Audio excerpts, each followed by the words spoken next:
La parole est à M. François Weil, recteur d'Académie, chancelier des universités.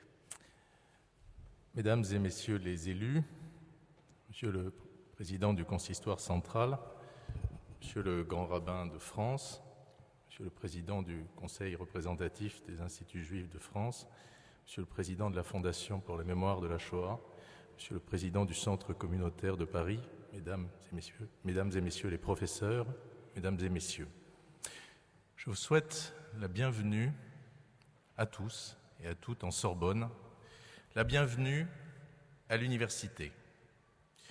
Vous le savez, la Sorbonne est depuis des siècles l'un des hauts lieux de la production et de la diffusion du savoir dans notre pays. Mais la vocation de l'université ne se limite pas à cela. L'université est également le lieu par excellence de la disputatio, de la discussion publique, du débat critique, un espace d'ouverture et d'échange dans la cité et pour toute la cité. C'est cette fonction sociale de l'université que je suis heureux que nous fassions vivre tous ensemble ce soir en célébrant le 50e anniversaire du Centre communautaire de Paris. Lorsque j'ai appris le thème de cette soirée, la spiritualité face à la violence et à la terreur, j'ai immédiatement songé à quel point elle illustrait les origines de ces lieux. Vous le savez, la Sorbonne était au Moyen-Âge un collège accueillant des maîtres et des étudiants en théologie qui étaient pour la plupart des clercs.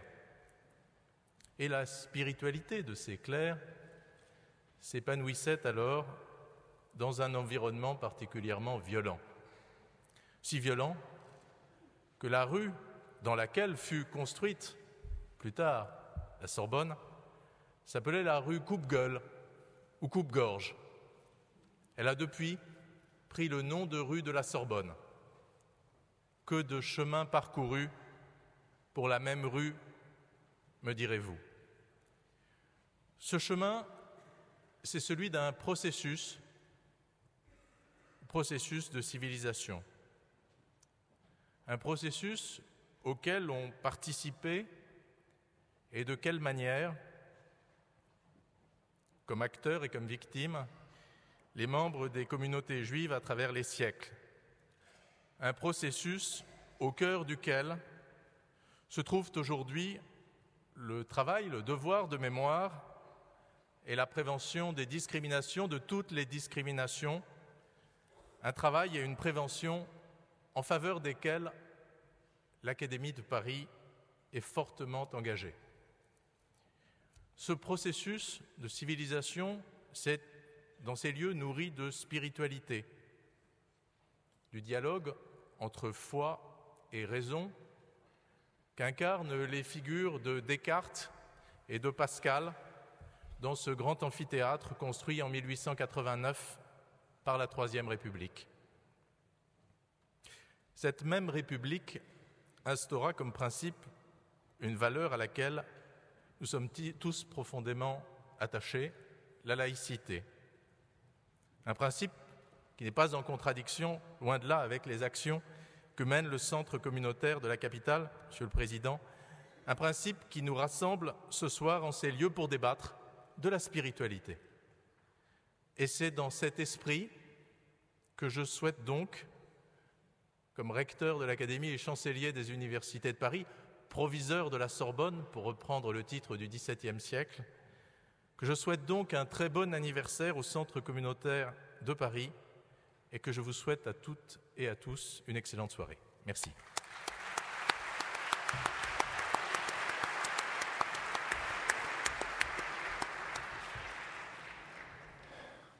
Monsieur le proviseur de la Sorbonne, Monsieur le Grand Rabbin, Mesdames et Messieurs les représentants des institutions juives, Monsieur le Président du Centre communautaire, cher Edmond Elalouf, Monsieur le Directeur du Centre communautaire, cher Rafi Marciano, Mesdames et Messieurs, chers amis. C'est un grand honneur pour moi d'ouvrir les célébrations liées au jubilé du Centre communautaire de Paris. Du 19 boulevard Poissonnière au 119 rue Lafayette, ce centre a connu 50 belles années, riches, foisonnantes, pleines d'échanges, de rencontres, de cours, de débats, souvent passionnés.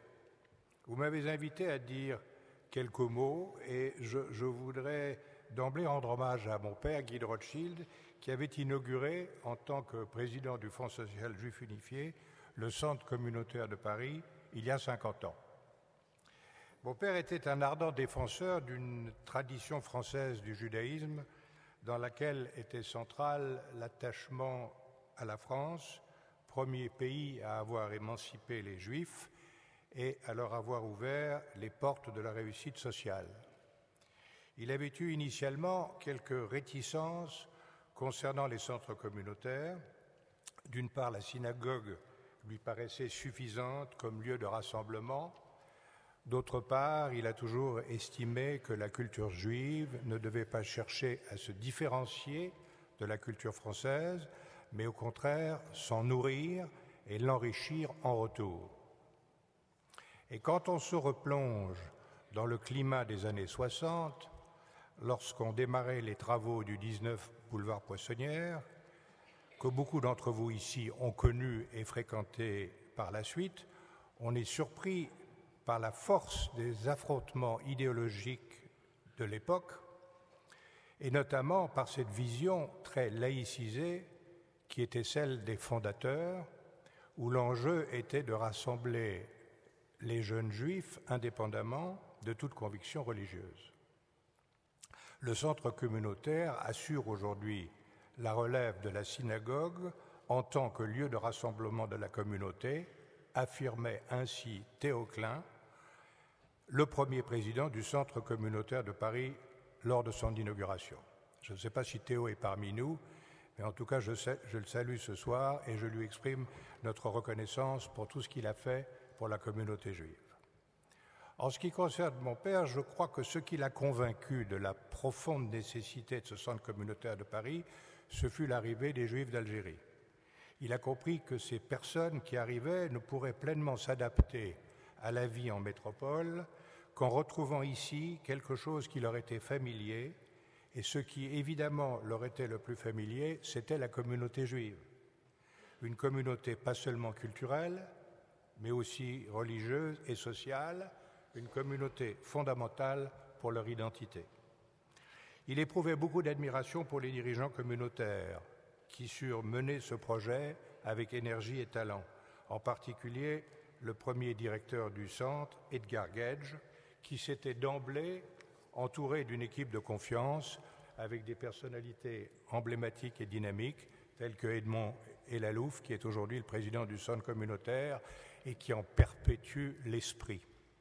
Cet esprit du centre est fondé sur l'accueil, le partage, sur la transmission et la confrontation des idées. Avec le recul, on ne peut qu'admirer la manière dont cette équipe a su aller à la rencontre des Juifs des deux côtés de la Méditerranée, répondre à leurs attentes, apporter à la fois de la chaleur, de l'intelligence, des repères et permettre de faire le lien entre la modernité républicaine et l'héritage millénaire du judaïsme. 50 ans après la réussite de ce modèle nous semble évidente. Elle tient dans le fait d'assumer pleinement ce que nous sommes, de nous assumer en tant que juifs et de nous assumer en tant que citoyens français et citoyens européens. Le Centre communautaire de Paris, dont j'ai toujours été proche, que ce soit en tant que trésorier puis président du Fonds social unifié, ou aujourd'hui en tant que président de la Fondation pour la mémoire de la Shoah, qui lui renouvelle régulièrement sa confiance et lui apporte un soutien financier.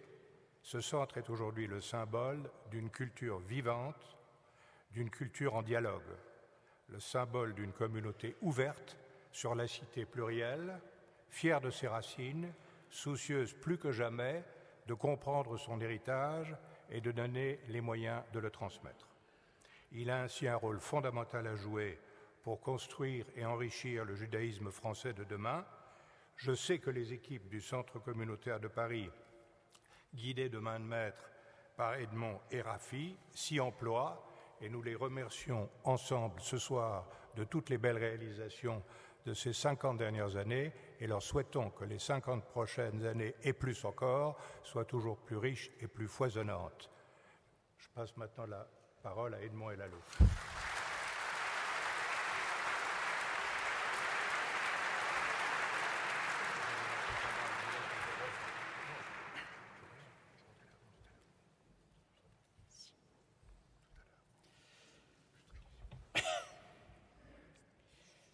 Monsieur le Président David de Rothschild, cher ami, puisque nous nous connaissons depuis 50 ans, merci infiniment d'avoir accepté de présider cette cérémonie d'ouverture du jubilé du Centre communautaire. Merci, Monsieur François Weil, recteur de l'Académie de Paris, proviseur de la Sorbonne, je ne l'avais pas écrit ça. Merci de nous recevoir dans ce haut lieu symbolique qu'est le grand amphithéâtre de la Sorbonne. Nous y étions il y a quelques années, aussi nombreux, pour marquer le décès d'Emmanuel Lévinas, un souvenir impérissable. Merci aux présidents des institutions centrales de la communauté, aux fondations et aux associations qui nous soutiennent. Merci aux maires d'arrondissement de Paris, aux élus, aux personnalités qui nous honorent de leur présence et de leur amitié ce soir. Merci au grand rabbin de France, Gilles Bernheim, qui est en retard, mais pas de sa faute, à M. Bernard-Henri Lévy, qui est en retard, mais ce n'est pas de sa faute non plus. Merci à Ilana Sicurel, qui, elle, est là, merci pour le débat qui suivra cette première partie. Merci enfin à vous tous, donateurs, adhérents, amis du centre communautaire, amis de très longue date. Nous sommes ce soir plus de 800 personnes dans ce magnifique amphithéâtre qui s'avère trop petit pour le nombre de personnes qui auraient souhaité être parmi nous. Nous avons dû refuser plusieurs centaines de personnes qui se sont manifestées un peu tard. La prochaine fois, ça sera le Stade de France. Nous sommes heureux de sentir votre soutien, heureux de cette soirée qui ouvre les événements qui jalonneront pendant 1 mois, pendant 6 mois, la célébration de notre jubilé. Mesdames et messieurs, je souhaite dédier cette soirée à tous ceux qui ont contribué depuis 50 ans à construire le centre communautaire d'aujourd'hui. Je dédie cette soirée à l'équipe qui, venue du Maroc en 1962, à la demande du Fonds social juif unifié, a créé le DEJ et le centre communautaire sous la direction d'Edgar Gedge. Cette équipe motivée, compétente, soudée, comprenait Maurice Arama, Ralph Sultan, André Darmon, Salomon Biton, Léon Zrien, Salomon Aflalo, Ricky Serfati, Madi Elalouf, mon épouse, 3 mois après notre mariage, et moi-même. Très vite, nous avons été rejoints par de nombreux autres responsables. Je dédie cette soirée aux dirigeants du Fonds social juif unifié. Les dirigeants de cette époque, et notamment à M. Julien Samuel et à M. Adam Loss. Volontaires, visionnaires, courageux, ils nous ont confié la direction de ce qui était, à cette époque, le plus grand projet culturel de la communauté, le Centre Poissonnière. Nous avons fait de ce lieu un lieu de vie, un lieu de rencontre, un lieu de débat, un lieu de rapprochement entre ceux qui étaient déjà ici, et ceux qui venaient d'Afrique du Nord. Je dédie cette soirée au premier conseil d'administration qui, sous la présidence de Théo Klein, réunissait alors les principaux responsables communautaires de toutes les sensibilités de la communauté. Théo Klein, Adi Steg, Dika Jefroykin, le docteur Richemont, Joseph Zoberman, M. Zuckerman, Isaac Pougatch, Manitou, Josier Zimbert, M. Haas, Bernard Vell. Certains de leurs enfants sont ici ce soir et restent fidèles à l'engagement de leurs parents vis-à-vis du centre communautaire. Merci Marguerite Zoberman, Pierre Haas, Roger Kuckerman, Marc Zimbert et bien d'autres. Je voudrais associer à cette liste notre reconnaissance profonde, affectueuse pour le grand rabbin René Samuel Sirat, fidèle soutien depuis 50 ans et qui malheureusement n'est pas avec nous ce soir. Je dédie cette soirée à tous les jeunes, Ashkénazes et séfarades qui, venus de toute la région parisienne, nous ont rejoints dès l'ouverture du centre. Ils ont accueilli, organisé, animé des centaines de personnes qui, tous les soirs et les week-ends, venaient boulevard Poissonnière pour rencontrer, se rencontrer, découvrir, s'intégrer à une communauté vivante. Certains de ces jeunes sont encore présents et actifs, comme moi. Ils ont donné à notre maison son âme juive, son esprit d'ouverture, dont nous nous réclamons encore aujourd'hui. Enfin, je dédie cette soirée à l'équipe en place, professionnels et bénévoles, à tous les enseignants, tous les conférenciers, tous les animateurs qui chaque jour font vivre notre maison. À la tête de cette équipe depuis 16 ans, notre directeur Rafi Marciano, architecte du programme du 50e, Rafi, l'homme dévoué par excellence, militant, créatif. Il anime, il invente, il relève les défis avec détermination et ambition. Je les remercie tous, ceux les fondateurs et ceux d'aujourd'hui. On nous interroge souvent sur les secrets de notre réussite. Car sans fausse modestie, et pourquoi ne pas les dire, M. David de Rothschild vient de le dire, je crois que l'on peut parler de la réussite du centre communautaire depuis 50 ans. Votre présence ce soir l'atteste. Pour moi, ce succès s'explique par l'attachement que nous avons à des valeurs qui guident notre conduite. Voici quelques illustrations. Le centre communautaire est toujours resté fidèle à ses missions. Offrir au plus grand nombre l'accès au judaïsme et à la culture juive grâce à un engagement et à un enseignement sans exclusive, ni parti pris, afin de développer un judaïsme épanoui dans le souci de l'autre. Nous voulons traduire dans les faits notre fidélité et notre attachement à Israël. Depuis la création du centre communautaire, à travers l'enseignement de l'hébreu, nous nous référons à la Sorbonne, nous avons tous les ans 600 élèves dans notre Ulpan. À travers la diffusion de la culture israélienne, en favorisant les liens avec les universités israéliennes, avec les artistes et les intellectuels. Notre ambition est de faire du centre, chaque jour, un lieu de convivialité, un lieu où il fait bon se sentir chez soi, un lieu de vie juive.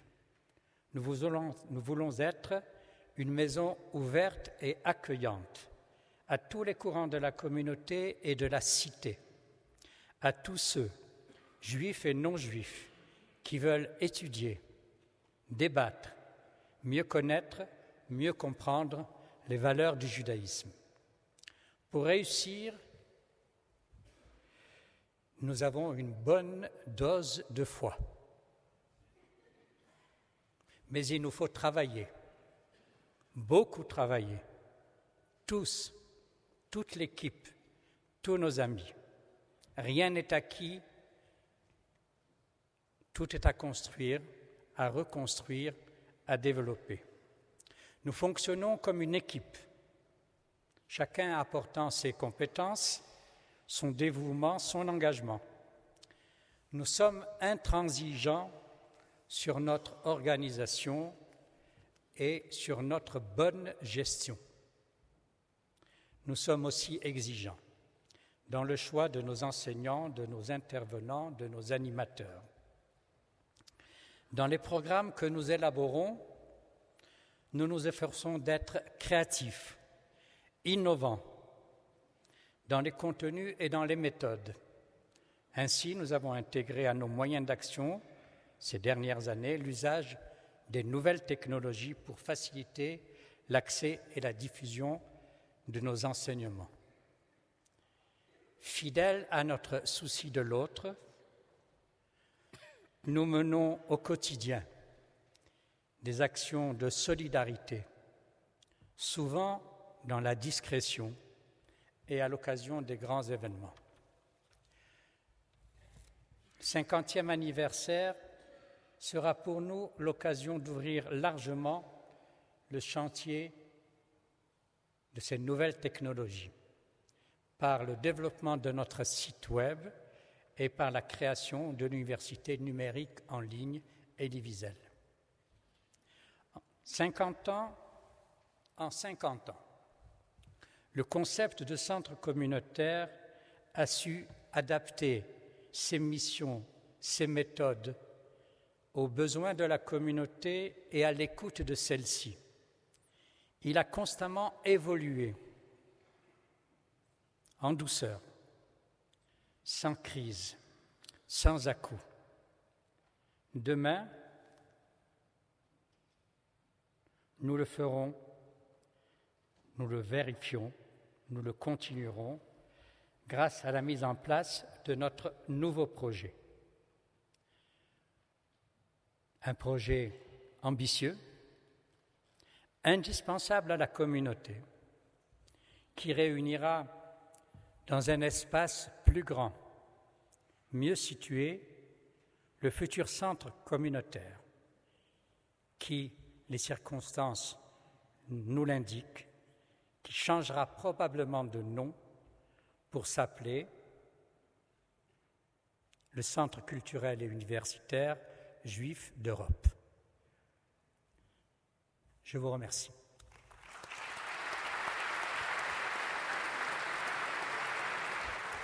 Mesdames et messieurs, deuxième partie de la première partie.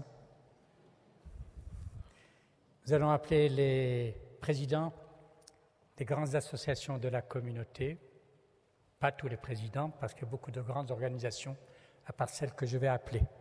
Je dis ça pour celles qui ne seront pas appelées, mais que nous considérons aussi comme de grandes organisations. Pierre Besnénou, président du Fonds social.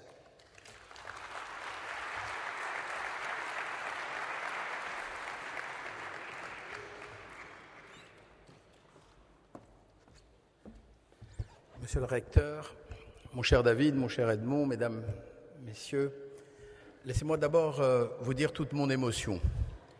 Mon émotion parce que je fais partie de la génération qui est arrivée, non pas d'Algérie, comme votre père, mon cher David, avait prévu en inaugurant ce centre communautaire, mais de Tunisie.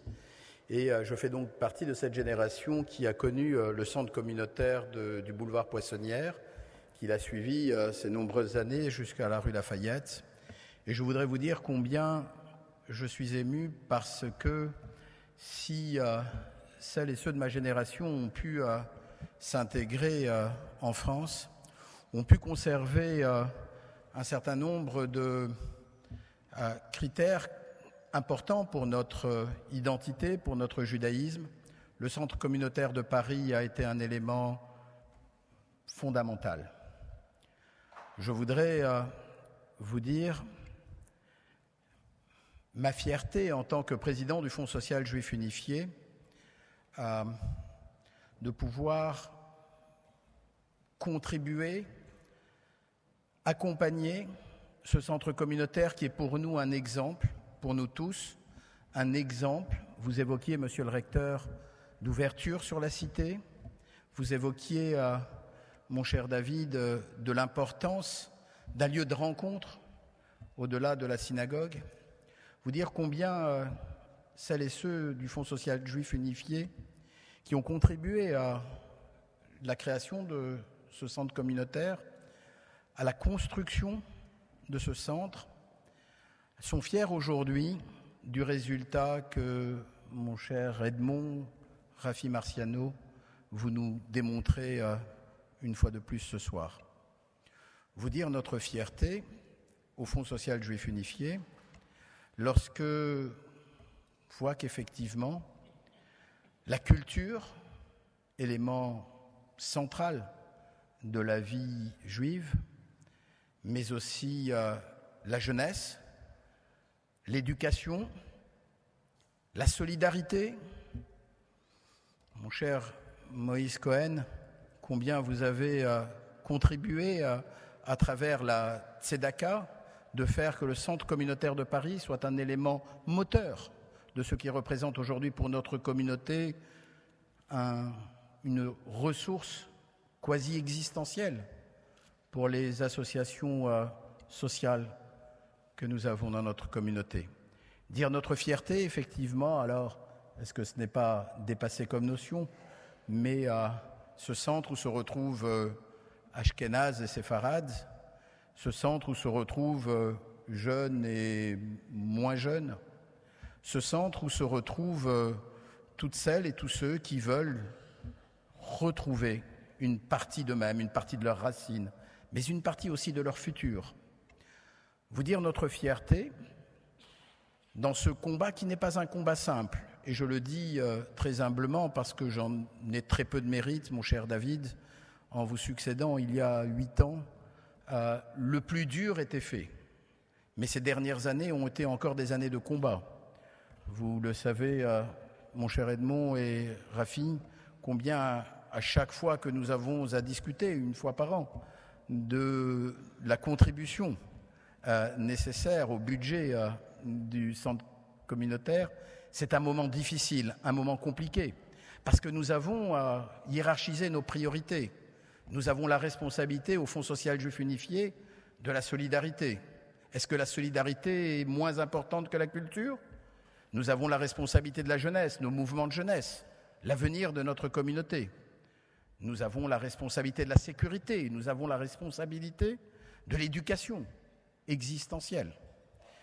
Mais quand vient le moment d'arbitrer sur les demandes budgétaires, notre trésorier en particulier regarde avec une attention tout à fait particulière si effectivement les besoins toujours importants, même si vous avez su trouver des ressources internes qui font que les choses se passent plus facilement, comment hiérarchiser dans ces priorités la culture.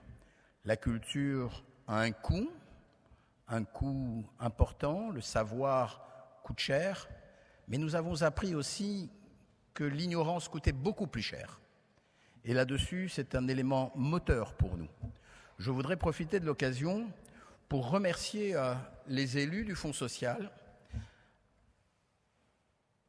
du passé, du présent, qui soutiennent en permanence le centre communautaire de Paris.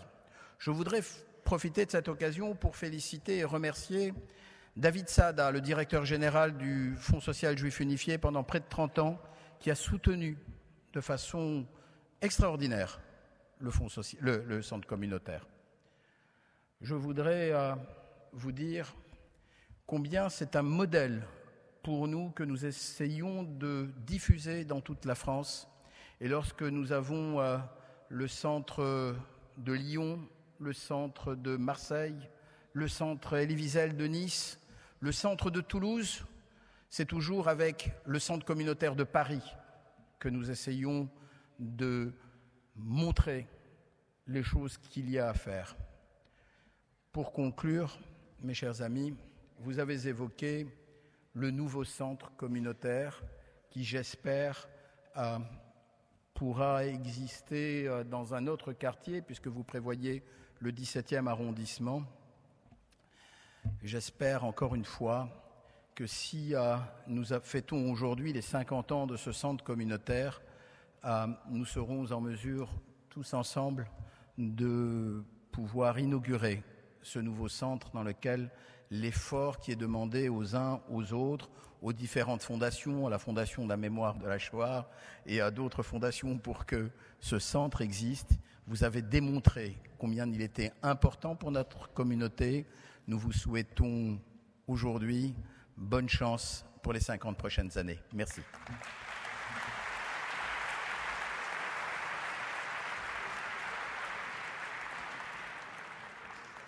Merci Pierre. Les paroles d'un président, je le sais, l'engagent.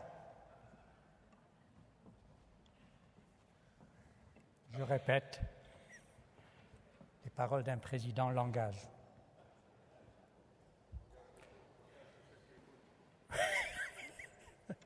C'est pour ça que je répète, pour que ceux qui n'ont pas bien entendu l'entendent. J'appelle Marc Eisenberg.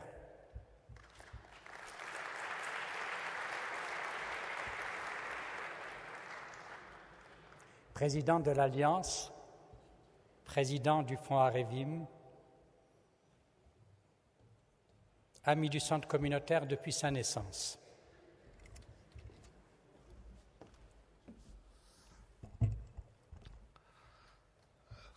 Cohen, Kodem le Lévi. Un Cohen a primauté sur un Lévi. Lévi, le Israël, Israël, le Mamzer.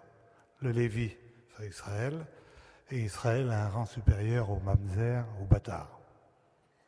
Et Matai, quand Bisman Shekulam Shavim, au moment où ils sont tous égaux, sous-entendu en sagesse et en crainte de Dieu. Aval, im haya mamzer, talmid chacham, si nous avons un mamzer qui est un érudit, le Kohen Gadol est un grand prêtre, Amaharetz, ignorant, Amamzer Talmid Chacham, Kodem, le Kohen Gadol, Amaharetz. Le mamzer qui est sage, il précède, il a primauté sur le grand prêtre ignorant. Messieurs les rabbins, Monsieur le Président, Monsieur le Recteur, Messieurs les dirigeants des institutions juives, Mesdames et Messieurs, cher Edmond, cher Rafi, je suis très heureux d'être parmi vous ce soir et de vous citer cette Mishnah du traité Horayot, cette dernière Mishnah, qui est extraordinaire. Le mamzer, l'enfant adultérin, qui a un destin si tragique dans le judaïsme, qui ne peut pas épouser un juif ou une juive, il suffit qu'il soit érudit pour passer devant le prêtre, même le grand prêtre, si ce dernier est ignorant. Comment illustrer de plus belle façon l'importance de l'enseignement et de l'étude dans le judaïsme? Or, au centre communautaire, c'est un endroit de vie du judaïsme depuis 50 ans, c'est un endroit où on étudie et où on apprend, et on remplit donc cette fonction essentielle. L'Alliance israélite universelle est partenaire de ces manifestations du jubilé. J'en suis très heureux. À titre personnel et anecdotique, j'ai fait ma bar mitzvah au centre communautaire Boulevard Poissonnière et j'ai appris Edmond ce soir peut-être un peu plus. Pourquoi ? Parce que je ne savais pas que mon père avait fait partie du premier conseil d'administration. Et je suis parti en colonie de vacances avec Edmond et Lalouf. À l'époque, il n'était pas encore président de ce centre. De manière plus sérieuse, de très nombreux dirigeants du centre communautaire sont, je crois que je ne serai pas démenti, des enfants naturels de l'Alliance. Et ils ont étudié dans les écoles de l'Alliance au Maroc. L'enseignement qui est prodigué au centre, et notamment l'enseignement au centre Elie Wiesel, respecte tout à fait les fondamentaux de l'Alliance. Richesse et qualité des enseignants, de nombreuses matières étudiées à haut niveau, des matières larges et étudiées avec une grande ouverture d'esprit. C'est formidable. L'Alliance est connue pour son réseau d'écoles, mais s'occupe également d'enseignement pour les étudiants et pour les adultes, à travers le SNEJ, qui a formé de nombreux cadres de la communauté, à travers le Collège des études juives de Shmuel Tzigano, et depuis un an, à travers l'Institut Emmanuel Levinas, dirigé par Gérard Rabinovitch. Cet institut a passé de nombreux partenariats avec des universités en France, à Nice, à Paris, en Israël, en Pologne, en Turquie, et offre des formations diplômantes en humanité juive. Je vous raconte tout ça pour vous donner la logique de l'annonce que je voulais vous faire ce soir. Edmond Elalouf vous a parlé d'un projet absolument passionnant sur lequel le centre communautaire travaille depuis plusieurs mois, la première université juive en ligne, sur Internet. Ce projet, nos deux institutions ont décidé de le développer en partenariat, l'Alliance et le centre communautaire. Je trouve ça magnifique et je trouve ça très logique. Le Yovel, le jubilé, c'est la libération des esclaves, la remise des dettes, l'annulation des héritages. C'est un redémarrage. Edmond nous a expliqué tout à l'heure qu'un des secrets de la réussite du centre communautaire, c'était toujours de redémarrer et de reconstruire. Je considère aussi ce projet, en dehors de votre futur déménagement, comme une reconstruction. C'est un projet magnifique, un projet enthousiasmant que nous sommes fiers de pouvoir réaliser à vos côtés. Nous espérons démarrer concrètement ce projet dès septembre prochain. C'est formidable. Alors bravo le centre communautaire pour ce dynamisme continu. Merci pour l'implication d'Edmond, de Rafi et de toutes ses équipes. Réjouissons-nous et jubilons. Merci.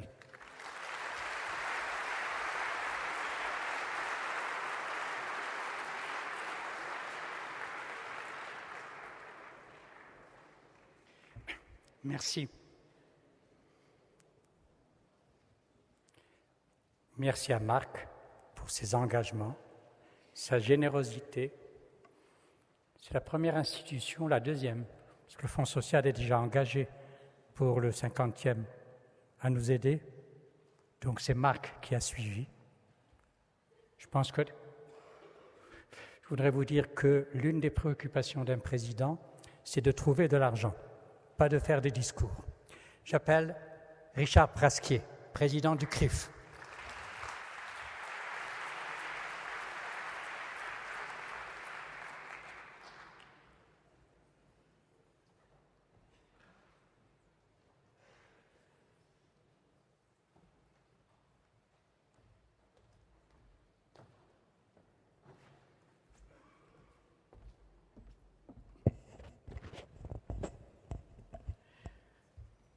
Monsieur le recteur, Monsieur le Président, Mesdames et Messieurs, je ne sais pas si Edmond Elalouf a voulu dire par là que le rôle du président du CRIF était de faire des discours. Il est aussi de temps en temps de ramasser de l'argent.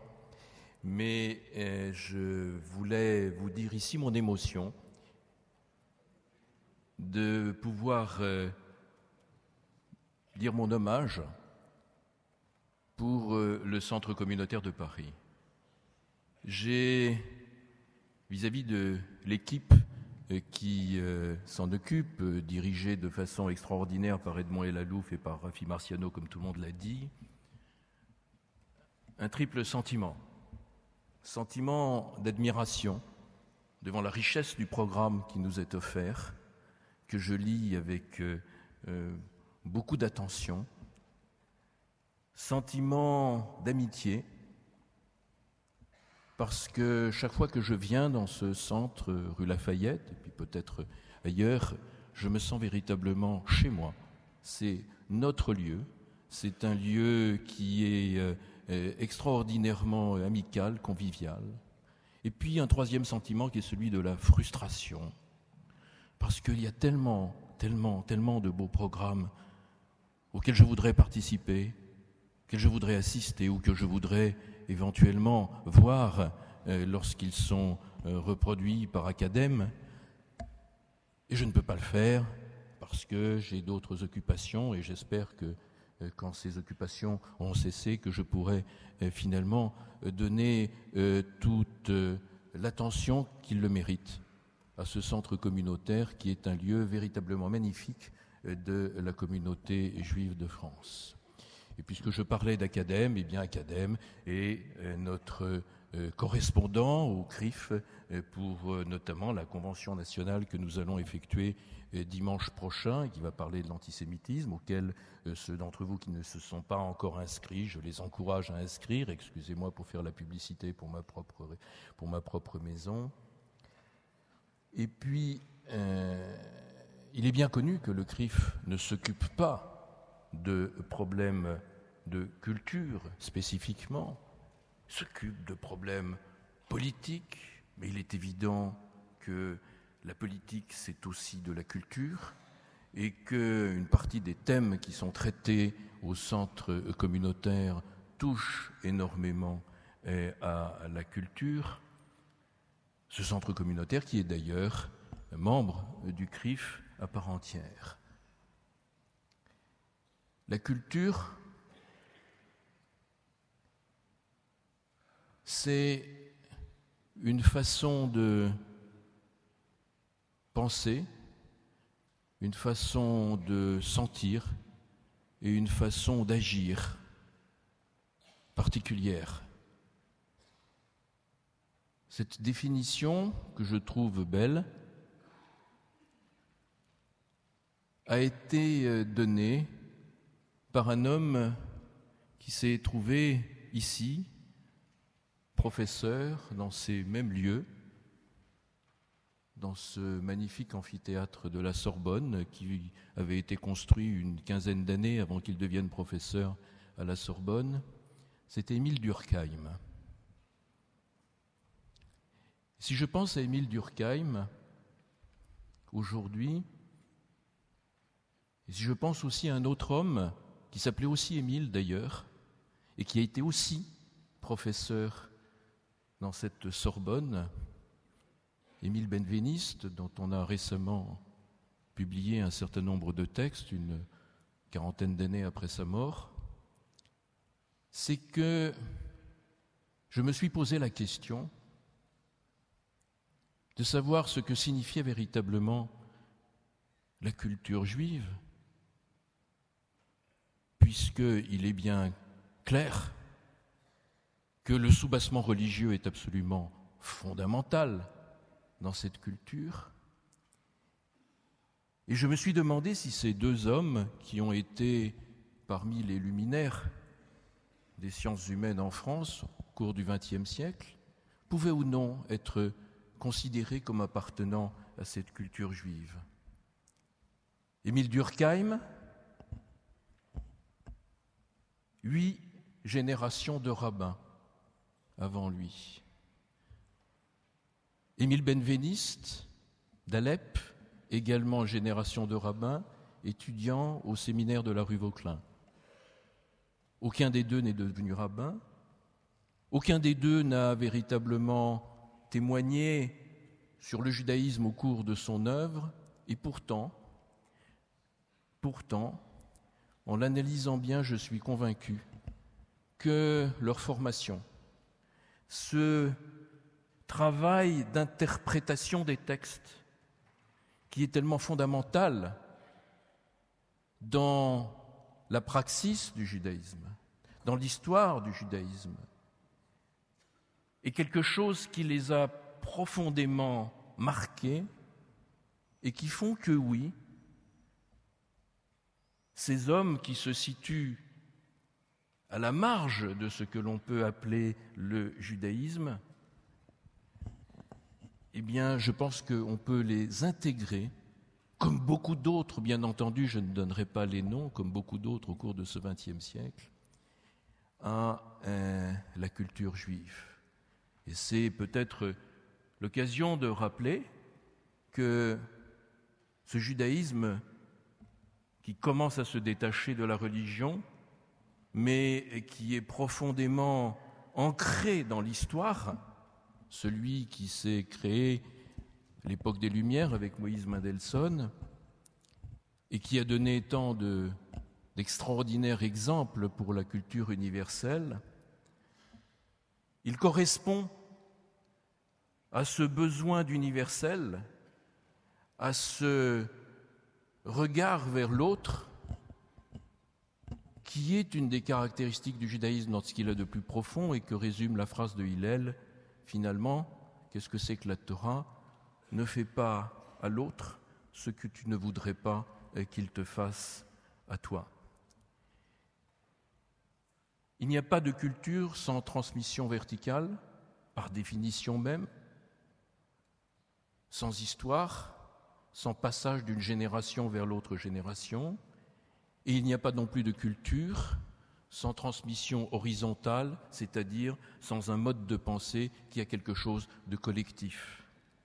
Aujourd'hui, où nous sommes confrontés dans la cité entre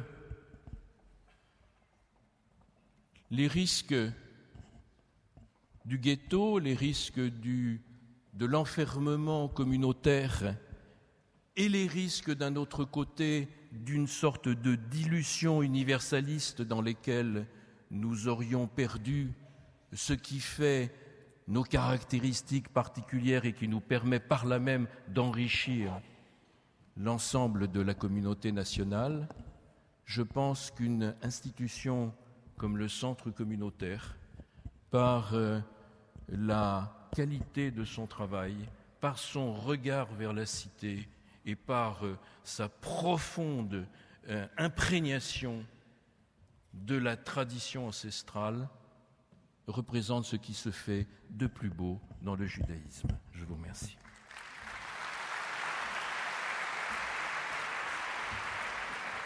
Merci infiniment, Richard Prasquier, président du CRIF. Nous avons la participation et la visite de Madame Rivière, Constance Rivière, représentant le président de la République française, qui va nous dire quelques mots au nom du président. Elle clôturera ainsi cette première partie et nous continuerons après avec le débat, puisque tout se passe très bien. Les orateurs sont derrière les murs. Madame Rivière.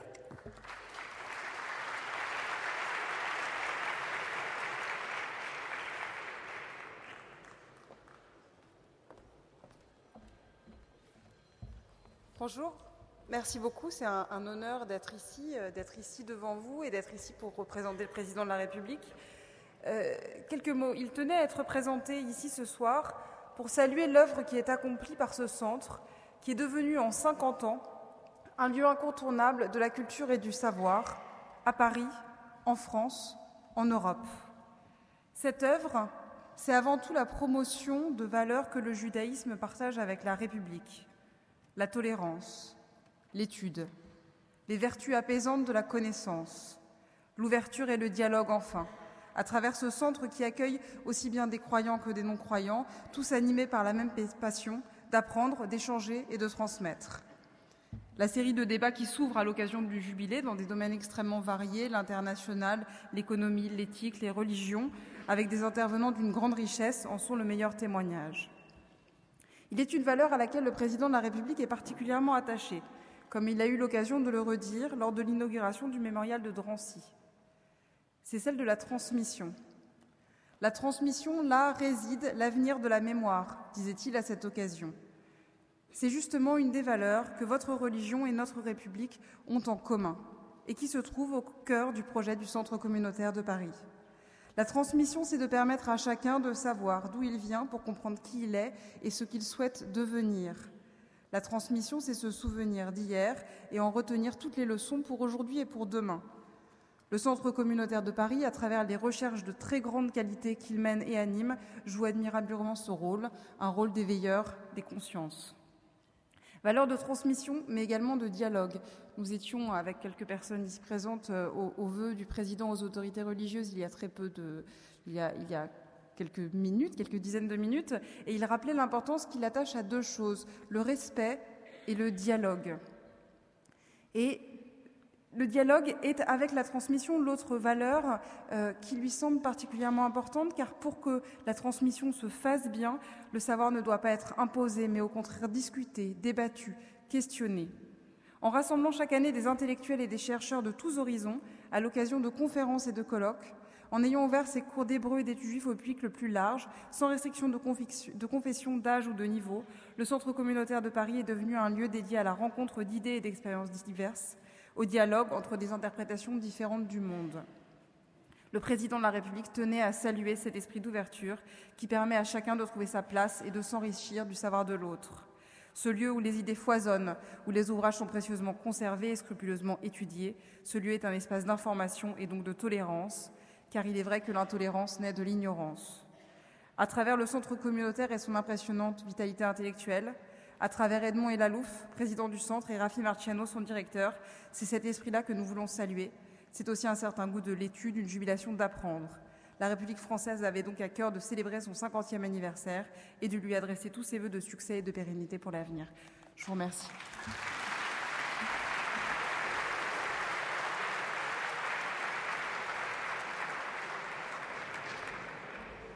Aharon Haviv, Joël Mergui, qui a été retenu à l'Élysée. Je vais lui passer la parole.